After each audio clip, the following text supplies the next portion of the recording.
জয় হিন্দ বন্ধুরা আজকে আমরা পৃথিবীর অবস্থান মানে কক্ষপথে অবস্থানগুলো আজকে জানবো।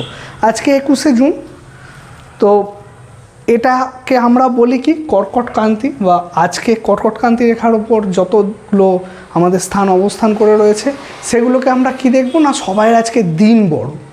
আমরা বড়দিন অন্য দিনও জানি যে 25শে ডিসেম্বর আমাদের বড়দিন হয়, কিন্তু পৃথিবীর কক্ষপথে ঘুরতে ঘুরতে এই অবস্থান একটা খুব গুরুত্বপূর্ণ অবস্থান, যেখানে পৃথিবী একটা ডিম্বাকার পথে সূর্যকে প্রদক্ষিণ করে যাচ্ছে।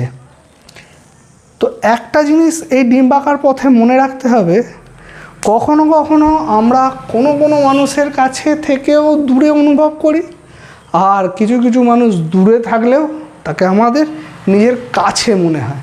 এই কথাটা শুধু মাথায় রাখো।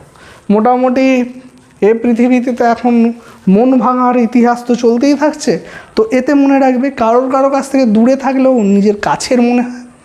মানে পৃথিবীর কক্ষপথে কখনো সূর্যের কাছে অবস্থান করে, কখনো খুব দূরে অবস্থান করে। মানে একবার এই কক্ষপথের এখানে অবস্থান করে, আবার কখনো এখানে অবস্থান করে।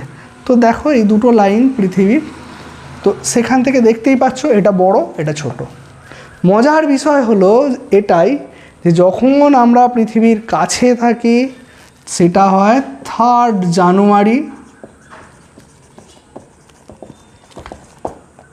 আমাদের ঠান্ডা লাগে।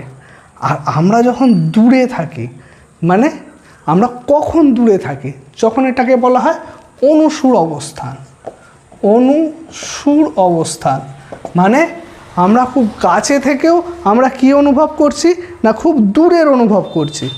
আর একটা হয় 4th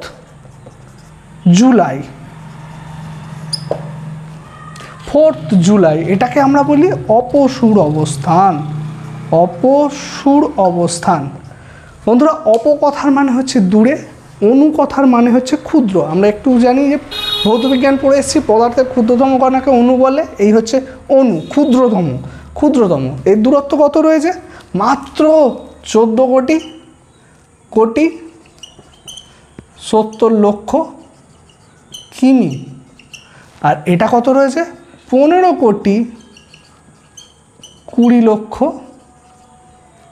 কিলোমিটার। এই গেল পৃথিবীর অপসুর আর অনুসুর অবস্থান। কীরকমভাবে? যখন পৃথিবী নিজের কক্ষপথে ঘুরতে ঘুরতে সূর্য থেকে কাছে আসছে তখন সেটাকে আমরা বলবো অনুসুর অবস্থান। কবে হয় এটা? 3 জানুয়ারি। কিন্তু আমরা যখন কাছে আছি আমাদের এখানে কী কাল লাগে? শীতকাল। তার জন্য কি হয়েছে, আমরা কাছে আছি গরম অনুভূত হচ্ছে না, কি হচ্ছে দূরের ঠান্ডা অনুভূত হচ্ছে। কেন? আমরা জানি সূর্যের যত আমরা কাছে যাব তত গরম বেশি। আবার 4th জুলাই, মানে এই জুন চলছে, এরপরেই আসবে জুলাই। 4th জুলাই অপসুর অবস্থান হবে। পৃথিবী থেকে দূরে থাকবো, কিন্তু কি সূর্য থেকে দূরে থাকবো, কিন্তু কি হবে না, খুব গরম অনুভূত হবে। এটাকে বলে অপসুর অবস্থান। দূরত্বগুলো 15 কোটি 70, এই 15 কোটি 20 আর 14 কোটি 70 লক্ষ কিলোমিটার। আজ কি চলছে? 21শে জুন, মানে সূর্য এখানে আছে, এখানে কর্কটক্রান্তি রেখার ওপর লম্বভাবে কিরণ দিচ্ছে। আর একটা অবস্থান পাবো এখানে, ঠিক এর বিপরীত অবস্থান। কি হবে? এই যে সূর্য থেকে পুরো একদম এর বিপরীত অবস্থান। এই দুটো অবস্থানকে আমরা একবার পাবো কি না, কর্কট সংক্রান্তি আর হচ্ছে মকর সংক্রান্তি। এটা ডেট কত? আজকের ডেট 21 জুন। আর এটা কত হবে? এটাও বন্ধুরা কত হবে না, এটা হবে 21শে ডিসেম্বর। কত? 21 ডিসেম্বর। 21শে ডিসেম্বর। এগুলোই কি হয় বন্ধুরা? এই সংক্রান্তি কথার অর্থ কী? সংক্রান্তি কথার অর্থ হচ্ছে মাসের শেষ দিন। মানে এখান থেকে যদি আমরা দেখি 3 জানুয়ারি থেকে পৃথিবী ঘুরতে এই অবস্থানে এসেছে। এখান থেকে এখানে এসছে, দূরে ছিল কাছের দিকে আসতে থাকছে। এর মাঝখানে এমন একটা অবস্থান এসছে যেখানে সূর্য ছিল কোথায়, দক্ষিণ গোলার্ধে। এই সময় দক্ষিণ গোলার্ধে সূর্য লম্বভাবে কিরণ দেয়, ওখানে কিন্তু গরম চলে, কিন্তু আমরা আছি উত্তর গোলার্ধে, তাই আমাদের এখানে চলে ঠান্ডা। তাই আমি একটু আগেই বললাম যে আমরা কখনো কখনো কাছে থেকেও কী হয়, দূরের অনুভূত হয়, মানে ঠান্ডা অনুভূত হচ্ছে সূর্যের কাছে থেকেও। কেন, আমাদের নিচের দিকটা মানে পৃথিবীতে হেলে রয়েছে নিজের কক্ষপথে, তো সেখান থেকে কি হচ্ছে না, হেলে থাকার জন্য দক্ষিণ দিকটা মানে মকরক্রান্তিটা এখানে থাকাকালীন লম্বভাবে কিরণ পাচ্ছিল। তারপরে ঠান্ডা আছে, ডিসেম্বর থেকে জানুয়ারি পর্যন্ত ঠান্ডা গেছে, ঠান্ডায় এমনি অনুসূর অবস্থান হয়েছে। তারপরে এসছে আজকের দিনটা, আজকের দিন কত, 21শে জুন। এখানে কি হচ্ছে না, কর্কটক্রান্তি রেখার ওপর লম্বভাবে কিরণ দিচ্ছে, আস্তে আস্তে আস্তে এসে প্রথম নিরক্ষরেখা থেকে টপকে এসছে কর্কটক্রান্তি রেখার উপর। আজকে কর্কটক্রান্তি রেখার উপর সবচেয়ে দিন বড়। তো এই অবস্থানটা এখানে হয়, ঠিক এর বিপরীত অবস্থান হয় 21শে ডিসেম্বর, যেখানে মকরক্রান্তি রেখার ওপর দিন বড় হয়। ওই যে আমরা 25শে ডিসেম্বর বলি না বড় দিন, সেই বড় দিনটা এখানে অনুভূত হয়। এই অবস্থানগুলো ছাড়াও আরও দুটো অবস্থান রয়েছে, কোথায়, এখানে আর এখানে। এই দুটোই কী হয় বন্ধুরা, এই দুটোকে আমরা যদি দেখি, এই দুটো হবে বিষুব। কি হবে, বিষুব। এটা হবে মহা, এটা হবে বিষুব, কিন্তু এটা হবে জল বিষুব। বিষুব কথার অর্থ কি বন্ধুরা, বিষুব কথার অর্থ হচ্ছে সমান।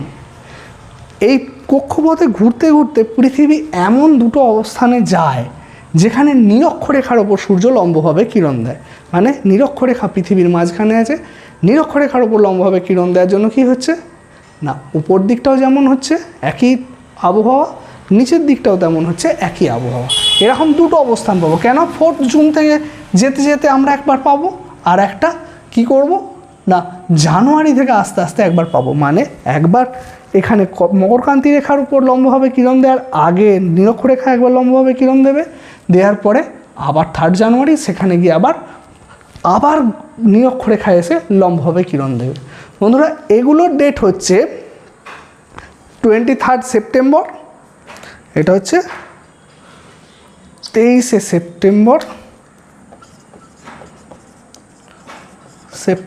আর হচ্ছে 21 মার্চ। এই দুটো হলো মহাবিষুবর ডেট। বন্ধুরা এটার একটা স্ক্রিনশট নিয়ে রাখতে পারো, কেন এইরকমভাবেই অবস্থানগুলো মনে রাখতে হবে। এখানে দেখো কি কি পেয়েছি, 21 পেয়েছি আমি 3টে, আর 23 পেয়েছি একটা।